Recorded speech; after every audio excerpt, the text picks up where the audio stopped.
नमस्कार दोस्तों, my self Vipul and Vipul health decode पर आपका एक बार फिर से स्वागत है। दोस्तों, आज के इस वीडियो में हम एक बहुत ही इंपॉर्टेंट और इंटरेस्टिंग टॉपिक पर बात करेंगे। जी हाँ दोस्तों, मैं बात कर रहा हूँ फ्लूकोनाजोल टैबलेट की। ठीक है, इस टैबलेट की हम सारी बातें जानेंगे, इसके यूजेस जानेंगे, इसके साइड इफेक्ट्स जानेंगे, क्या चीज़ें हैं, इसका मैकेनिज्म क्या है एंड और भी बहुत सारी बातें जो आपने को ध्यान में रखनी चाहिए। ठीक है, मैंने देखा कि YouTube पर इसके रिलेटेड बहुत सारे वीडियोज़ है, लेकिन उनके अंदर कुछ कुछ वीडियोज़ में थोड़ी सी क्लैरिटी मिसिंग है। आज के इस वीडियो में मैं आपको फार्मासिस्ट के मेरे पॉइंट ऑफ व्यू से इसके बारे में सारी बातें बिल्कुल ही डिटेल में और आसान भाषा में समझाऊंगा। तो चलिए बिना किसी देरी के वीडियो को शुरू करते हैं। सबसे पहले समझते हैं कि आखिर ये फ्लूकानोजोल है क्या, यानी कि व्हाट इज फ्लूकानोजोल। तो देखिए, fluconazole is a broad spectrum anti fungal medicine. ठीक है, यानी कि ये एक ऐसी ताकतवर दवा है जो कि शरीर के अंदरूनी और पुराने फंगल इन्फेक्शन को खत्म करती है। दोस्तों, ये तो आपने जान लिया कि फ्लूकानोजोल आखिर है क्या। ठीक है, बट अब हम जानेंगे कि इसके मुख्य उपयोग यानी कि मेजर यूजेस क्या क्या है, यानी किन किन कंडीशंस के अंदर डॉक्टर इसको प्रिस्क्राइब करते हैं। इसका जो सबसे पहला और जो मुख्य उपयोग है वो दोस्तों है ओरल थ्रस। ओरल थ्रस यानी कि मुंह के सफेद छालों के लिए इसको दिया जाता है। ठीक है, इसके अलावा वेजाइनल यीस्ट इन्फेक्शन में भी इसको दिया जाता है, यानी कि महिलाओं के अंदर जो इन्फेक्शन होता है वेजाइना के अंदर, उसके अंदर भी इसको दिया जाता है। ठीक है, इसके अलावा बात करें तो स्टबबोर्न इन्फेक्शन के अंदर भी इसको दिया जाता है। ठीक है, स्टबबोर्न स्किन इन्फेक्शन होता है, ठीक है, जो त्वचा का इन्फेक्शन होता है, जैसे कि जिद्दी दाद है या फिर खाज खुजली है, ठीक है, उसके अंदर भी इसको दिया जाता है। दोस्तों, आपने इसके यूजेस तो जान लिए, लेकिन क्या आपको पता है कि ये बॉडी के अंदर काम कैसे करती है? तो आइए इसको भी बिल्कुल आसान भाषा में समझते हैं। देखिए, fluconazole stop the production of ergosterol, यानी कि दोस्तों ये जो दवाई है वो फंगस की जो बाहरी सुरक्षित दीवार होती है, यानी कि जो एक तरीके से कहते हैं फंगस का जो कवच होता है, एक सुरक्षित प्रोटेक्टिव लेयर होती है, उसको बनने से रोक देती है। ठीक है, तो जब उसकी प्रोटेक्टिव लेयर ही नहीं बनेगी तो फिर फंगस धीरे धीरे मर जाता है, यानी कि खत्म हो जाता है। अब दोस्तों, ये तो हमने जान लिया कि आखिर ये काम कैसे करती है। ठीक है, लेकिन अब ये भी जान लेते हैं कि आखिर कौन कौन से कुछ पॉपुलर ब्रांड्स है जो मार्केट में अपने को इजीली मिल जाते हैं। वैसे तो बहुत सारे ब्रांड्स आते हैं, बट कुछ कॉमन ब्रांड्स है, उनके बारे में आपको बता देता हूँ। तो देखिए दोस्तों, मार्केट में आपको पॉपुलरली ये जोकॉन नाम से, ठीक है, फोरकेन नाम से, फ्लूका नाम से, ठीक है, और सिस्केन नाम से भी आसानी से मिल जाती है। ठीक है, ये कुछ कॉमन ब्रांड्स है जो मार्केट में पॉपुलरली देखे जाते हैं। बट दोस्तों, एक बात आप हमेशा ध्यान में रखिए, ये दोस्तों प्रिस्क्रिप्शन मेडिसिन है, यानी कि दोस्तों बिना डॉक्टर की सलाह के इसको अपने को कभी भी नहीं लेना चाहिए। अब दोस्तों, हमने पॉपुलर ब्रांड्स के बारे में तो जान लिया, ठीक है, लेकिन अब हम ये भी जान लेते हैं कि इसको लेने का सही तरीका क्या है और इसका राइट डोज क्या होता है।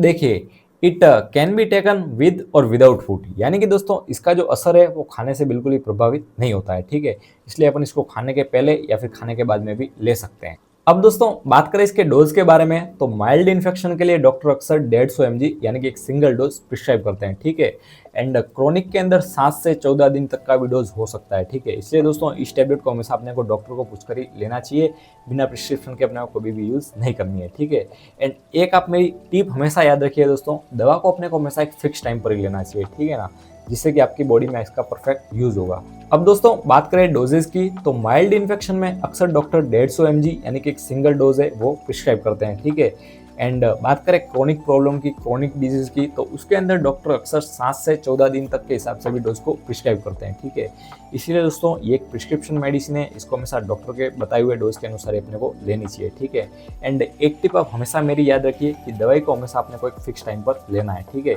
जिससे कि इसका अपने को बेस्ट रिजल्ट मिले। अब दोस्तों, आपने इसके बेनिफिट्स तो जान लिए, ठीक है, लेकिन अब आप ये भी जान लीजिए कि किन किन लोगों को इससे सावधानी बरतनी चाहिए, यानी कि इसके क्या क्या प्रिकॉशंस है। तो ये बात आप बिल्कुल ही ध्यान से सुनना। देखिए, सबसे पहला है लीवर और किडनी डिजीज, यानी कि जिन लोगों को पहले से लीवर या फिर किडनी की कोई समस्या है तो इसे दोस्तों आपको लेने से पहले ध्यान रखना चाहिए और अपने डॉक्टर को भी आप जरूर बताएं। दूसरा, जिन लोगों को हार्ट के इश्यूज है, ठीक है, विशेषकर जिन्हें इरेगुलर हार्ट बीट यानी कि क्यूटी प्रोलॉन्गेशन की हिस्ट्री रही है, ठीक है, तो उन लोगों को भी दोस्तों ये टैबलेट लेने से पहले अपने डॉक्टर से एक बार कंसल्ट जरूर करना चाहिए। इसके अलावा दोस्तों, प्रेगनेंसी में यानी कि गर्भावस्था में भी एक्सपर्ट इसे अवॉइड करने की सलाह देते हैं। एंड बात करें दोस्तों ड्रग इंटरेक्शन की, यानी कि किन दवाइयों के साथ में इसको अपने को नहीं लेना चाहिए या फिर डॉक्टर से कंसल्ट जरूर करना चाहिए। तो देखिए, कोलेस्ट्रॉल की दवाइयों के साथ में दोस्तों अपने को इसको संभल कर इस्तेमाल करना चाहिए, यानी कि अगर आप कोई कोलेस्ट्रॉल की दवाई पहले से ले रहे हैं तो एक बार ये टैबलेट शुरू करने से पहले अपने डॉक्टर से आप कंसल्ट जरूर करें।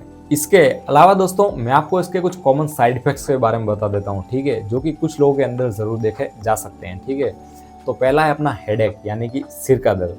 दूसरा है नौशिया यानी कि जी मचलाना, तीसरा है स्टोमक पेन यानी कि पेट का दर्द, और चौथा है डिजीनेस यानी कि चक्कर आना। ठीक है, तो ये कुछ कॉमन साइड इफेक्ट्स आपको देखे जा सकते हैं। अब एक दोस्तों बहुत ही ज़रूरी बात आप हमेशा ध्यान में रखिए, एक वार्निंग साइन मैं आपको बताना चाहूँगा। अगर दोस्तों इसको लेने के बाद आपको शरीर पर दाने यानी कि रेशेस निकल कर आ रहे हैं, या फिर आपको आंखें आपकी पीली नज़र आ रही है यानी कि येलो आइज लग रही है, तो दोस्तों बिना देरी किए अपने को तुरंत डॉक्टर की सलाह लेनी चाहिए। और दोस्तों इसके अलावा एक बहुत ही बड़ी गलती है जो बहुत से लोग करते हैं, द बिग मिस्टेक, यानी कि दोस्तों रेजिस्टेंस।